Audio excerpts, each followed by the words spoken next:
Welcome to Soccer 101. My name is Ryan Bailey, and on this episode, we're going to be talking about loans. Not the type of loan that some very scary gentlemen give out in return for a very small favour, or the kind of loan that sees your DVD copy of Donnie Darko lent to a friend 12 years ago and he never gave it back. Sparkle motion forever. But the kind of loan that sees a soccer player move between teams.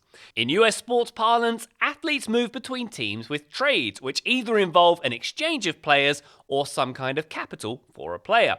In soccer, players typically move between clubs via transfer, where their registration is moved from one team to another in exchange for a transfer fee. That transfer fee is paid between the clubs, with an agent often taking a cut of up to 12%.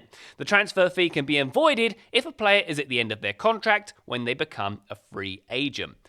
There's another way players can move between clubs in what the Premier League officially refers to as temporary transfers, which are better known as loans. In a loan move, a player can temporarily play for a team for whom he or she is not under contract or registered with. The team receiving the loan player usually won't have to pay any kind of fee, but they will be obliged to pay the player's salary, or at least a proportion of it. Loans are conducted during the summer and winter transfer windows and can take place outside the windows in rare exceptions known as emergency loans. More on that a little later on. An existing loan deal can be made permanent at any time outside the transfer window, though. Loans can last for just a few weeks, a full season, or multiple seasons, and they can happen in a variety of circumstances and for many reasons. I'll get into that shortly, but first, I want to take a quick look at the history of loans in soccer.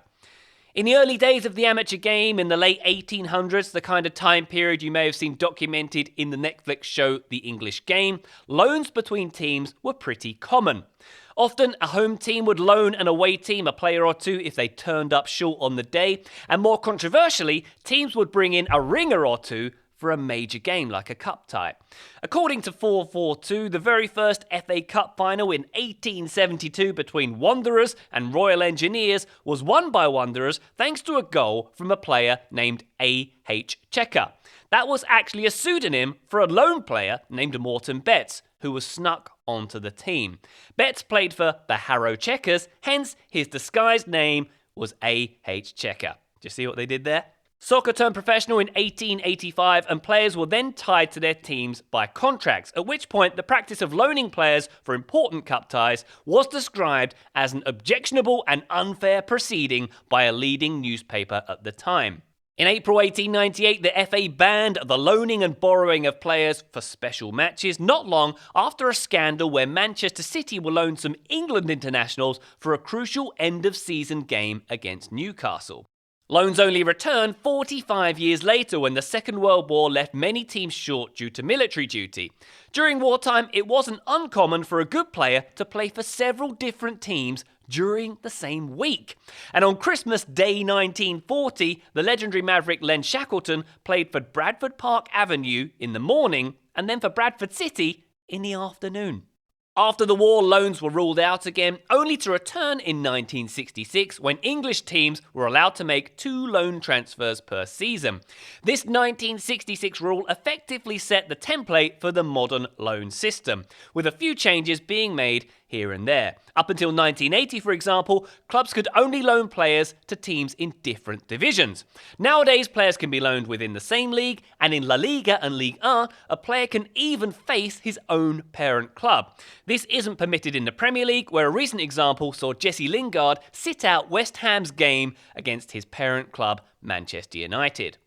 Before we continue, I have something very exciting to tell you about, dear listener, a new app called Stereo. Stereo is a free live broadcast social platform that enables people to have real conversations in real time. The app allows podcast creators such as myself and the Total Soccer Show gang to host live shows, and you can interact with those live shows by recording a question and sending it directly to us during the show. It's a lot of fun. Why am I telling you about this? Well, we're going to be using stereo once again to make some weekly live shows as we have been doing for a while now, and we want you to join us and check it out if you haven't already. Download the free stereo app on your phone or device and search for Soccer 101 Live Show, or find me, Ryan Bailey, and Taylor Rockwell. He's at Rockwell TSS if you search for that one, so you can connect with us whenever we are live.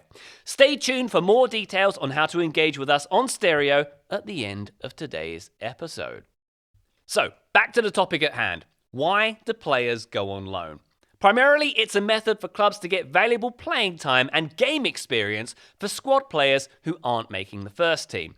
For example, Martin Odegaard is making waves on loan at Arsenal this season, as he's not getting into the team of parent club Real Madrid.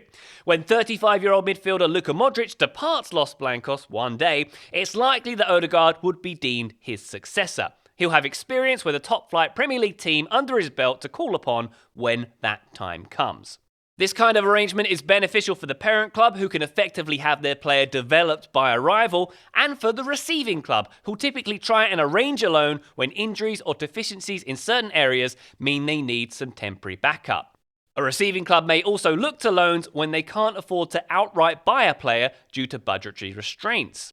There are some other ways in which the loan system can be used too. For example, it can also be exploited to avoid the pitfalls of financial fair play. In August 2017, Kylian Mbappe joined Paris Saint-Germain on loan from Monaco, with an agreement that a full transfer of up to 180 million euros would take place the following season. Why did they do this kind of loan? Well, a matter of days before Mbappe arrived in August 2017, Neymar was signed for a world record 222 million euros, so PSG were deemed to have used a loan to delay Mbappe's transfer fee in order to circumvent FFP regulations. This is known as a loan with an obligation to buy, which can often be a risky proposition for the receiving team. In 2014, for example, Manchester City loaned Alvaro Negredo to Sevilla, who were obligated to buy him for 30 million euros the following season. That sounded fine, but Negredo had a poor first season in Seville, who were then forced to fork out quite a lot of money for a player who had been poor for them for a whole season. Yikes. Some big teams have also exploited the loan system as a means of making a profit. Chelsea are famous for their loan farm, or they were famous for their loan farm that saw them have 37 players out on loan during the 2016-17 season. The Blues would buy players, loan them out, and then sell them at a profit, with many of them never getting close to the first team. Patrick Bamford, for example, was signed by Chelsea in 2012 and then was sent on 6 loan spells before being sold to Middlesbrough in 2017, 5 years later. Bamford never played for Chelsea's first team, and the deal with Middlesbrough reportedly made the Blues £10 million. That's not bad for a player who was developed by and paid by other teams. FIFA put a stop to this kind of loan exploitation last year when they set a rule that clubs can only conduct 8 loan deals in and out of a club in any given season. At the time they made the ruling, Chelsea had just the 27 players out on loan. In addition to this rule, the Premier League also issued a new decree for this season, 2020-21. Premier League clubs may not register more than 2 players on loan at any one time. The maximum number of loans registerable for Premier League teams in the same season is 4, and under no circumstances shall more than 1 be from the same club at any one time. I'm going to quickly steer you away from Premier League rules to jump in one more time to let you know about today's sponsor, ExpressVPN. Did you know that ExpressVPN can be used to unlock movies and shows that are only available in other countries? It's true. ExpressVPN lets you change your online location so you can control where you want sites to think you're located. To make it happen, you just open the app, select a location wherever you want it to be, tap one button to connect, and refresh the page to access thousands of new shows or movies. You can choose from almost 100 different countries and supercharge your Netflix subscription with way more content. For example, The Dark Knight movie and Brooklyn Nine-Nine, not a movie, a great TV show, they're on Canadian Netflix. Rick and Morty is on French Netflix. The Fresh Prince of Bel-Air, from West Philadelphia born and raised, is on Australian Netflix. ExpressVPN works with any streaming service, not just Netflix. You can use Hulu, BBC iPlayer, YouTube, the list goes on and on. And if you're outside the US, you can access the free NBC streaming service Peacock Just change your location to the US. You can stream in HD, no problem, no buffering or lagging. It's compatible with all your devices, your phones, your laptops, your media consoles, your smart TVs, your microwave, maybe not that one, but all the others.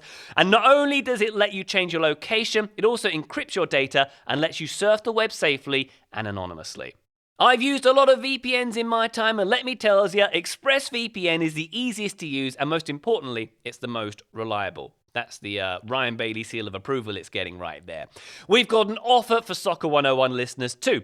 If you go to expressvpn.com/soccer, you'll get an extra 3 months of ExpressVPN free on a 1-year package. That goes for everybody, domestic and international listeners. One more time, that's expressvpn.com/soccer for 3 months free. expressvpn.com/soccer. Go check it out. Thank you very much to ExpressVPN for sponsoring today's show. And back we go to the loan chat. Some other loan controversy has arisen from the concept of emergency loans, which I'd hinted at earlier. In February 2020, Barcelona signed striker Martin Braithwaite for €18 million. La Liga gave Barcelona permission to make a signing outside the transfer window after Ousmane Dembele was ruled out for 6 months with an injury, and they had no other cover because Barcelona is a terribly run club with a badly assembled squad. This was highly controversial as Barca were allowed to steal Braithwaite away from Leganes. He was their top scorer, and they were subsequently relegated without him. So, a big club was able to weaken a small one just because they had some poor squad planning. Emergency loans aren't allowed in the Premier League, and FIFA scrapped a special emergency loan window worldwide ahead of the 2016-17 season. Another aspect of loans that's worth discussing is the recent phenomenon of loan fees. Usually there's no fee involved in a loan, but big clubs have started building them in for reasons that surely have nothing to do with player agents getting a piece of the action. For example, Radamel Falcao joined Manchester United in 2018 after a €6 million loan fee was paid to Monaco. And it was recently revealed that Aston Villa paid Chelsea a pretty hefty £11 million just to have Ross Barkley on loan this season. So that just about covers loans in soccer, but I just want to take a minute to note some of the examples of the best and worst loan deals that have been struck over the years. While at LA Galaxy, David Beckham went on loan to Milan during the MLS off-season in 2009 and 2010, and he was generally very impressive for the Rossoneri. The deal worked out pretty well for all parties, and Milan actually tried to sign him permanently before PSG swooped in. And Romelu Lukaku built his fearsome reputation in the Premier League via a series of loans from parent club Chelsea. In 2012-13, Lukaku shined on a season-long loan at West Brom, where he scored 17 league goals, more than any Chelsea player that season. He capped that season by scoring a perfect hat-trick from the bench in that bonkers 5-5 draw with Manchester United on the final day of the season that served as Sir Alex Ferguson's final match as a manager. The following season, Lukaku was loaned to Everton, where he was so impressive that the Toffees signed him on a 5-year deal for £28 million. Some loans, however, aren't quite so fruitful. The aforementioned Radamel Falcao didn't quite make his loan fee and big wages worthwhile at Man United, where Simone Zaza was so bad at West Ham in 2016 that the Hammers sent him back to Juventus early, even though they'd paid a £5 million loan fee. Alright, ladies and gents, thank you very much for loaning me your attention on today's episode. That's almost it for today, but one more reminder about our upcoming live and interactive shows on Stereo. Stereo app users can sign up for free and engage with the platform to listen in, seek out topics, and join conversations about issues and ideas that interest them. There's a wide range of conversation topics on Stereo: comedy, pop culture, lifestyle, sports, and them soccers. That's on there too. Stereo can be downloaded for free by Apple and Android users. Once users download the app, you'll be able to create an avatar and a profile. That's a lot of fun in itself, I promise you. Users submit audio messages to the host of Conversations to join the conversation in real time. And that's something you guys can do with us, with me, Taylor, and Joe. On Soccer 101, we've got a live audience interactive episode every Thursday night at 8 p.m. on the Stereo app. So go and download the Stereo app, sign up for free, and search for Soccer 101's live show, or find me at Ryan Bailey, all one word, or Taylor Rockwell at Rockwell TSS. We'll see you then. Thank you very much for listening. I love you. Bye.